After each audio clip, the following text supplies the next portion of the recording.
c'est bon. Lisa, it was great to see you work today, and I was really impressed with the way you were so at ease with presenting instead of making up people and being behind the cameras. You're in front now and you're doing a great job. But tell me about how you were able to move from one place, a makeup artist, to another, which is creative director and spokesperson in a way. Well, I've been doing that for a while actually. I was first approached by a company many years ago in Japan, Shiseido actually, and I was working as a creative director for them when I was quite young. So that was my first taste of working with labs and creating products and doing all of that, and I realised straight away I loved it because I love the creativity that's involved in cosmetic science. I find it as creative and as interesting as almost doing the makeup. So that was something that I loved immediately. I loved it so much, and in terms of talking and presenting and all that sort of thing, I really started, I guess, I found out that I could do that when I was asked to do a TV show in the UK about 8 years ago, and I just went for like an audition, and then they were like, okay, we want you to do it, and there was a sort of, it was like a makeover show, and I just like talking to people, so you realize you were... I just like, yeah, and I went on live TV once, and I was like, I wonder if I will freeze, but I like talking, I guess. Tell me about your day. Today was quite special because you were presenting your new collection, but at the same time, you're the official makeup artist for Kate Winslet, so you had to go back and make her up. So tell me about it. Well, I didn't sleep last night because I looked at the schedule for today and I was like, how is this all going to fit in? There's so much stuff.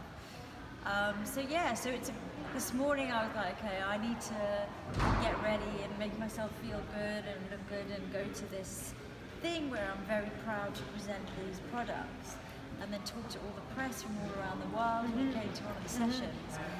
But in the back of my mind, I'm thinking, there's very little time to get ready for me, for Kate.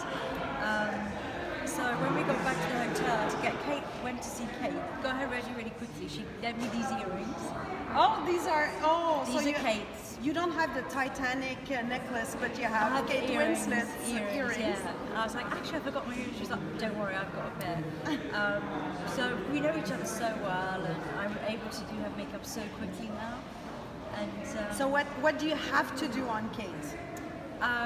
Gorgeous skin. She loves to, just embellish skin, really nice kind of concealing and make everything look beautiful. And then she likes to have something either around the eyes or the lips, not so much both at the same time.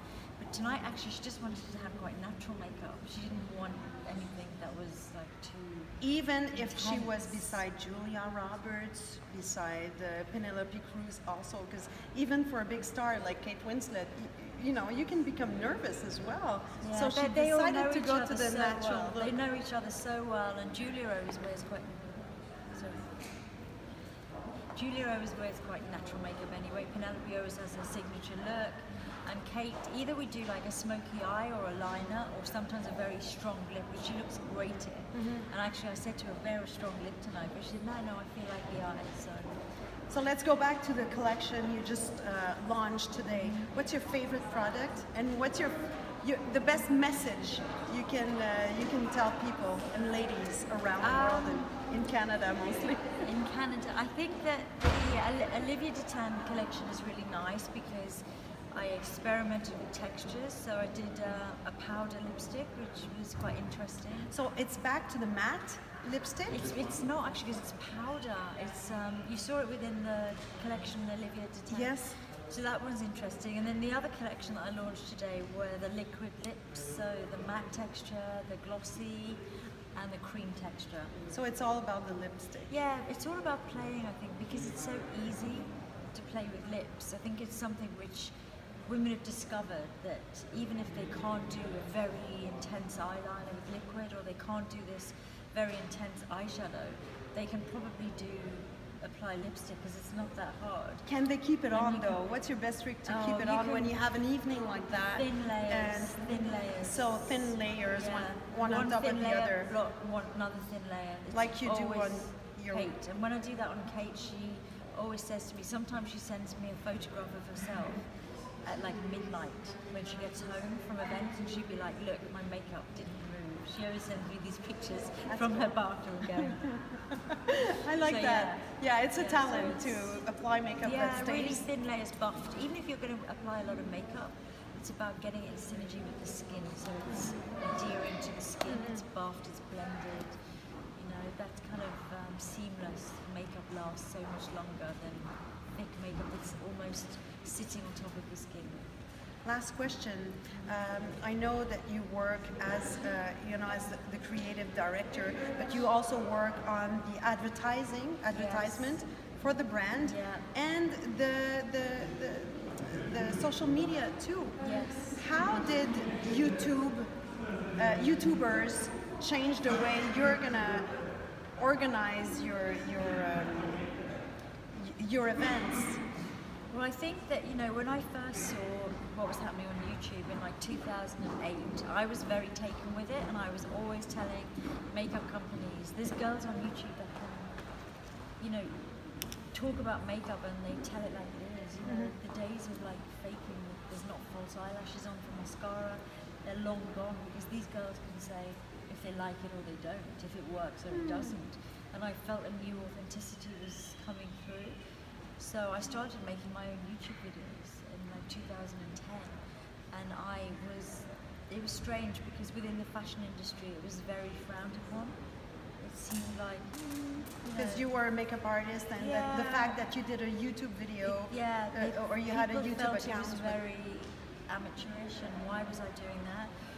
Me, I thought it was the future. I was like, no, this is the future. It is. Because it's obviously, it feels so obvious that this makes sense, because women want to see other women applying it.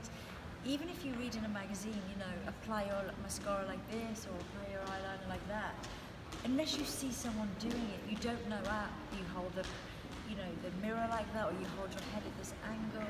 All of those things are really helpful, and you can only understand that when you actually watch someone do makeup. And I think that's why it's been such an interesting journey. And I was telling the brands even then, this is happening on YouTube, and they were like, no, it's nothing to do with us. And I was like, but it is, it's everything now. So I've always had a huge amount of respect for that whole bloggers, vloggers, the whole industry. I've always kind of felt really.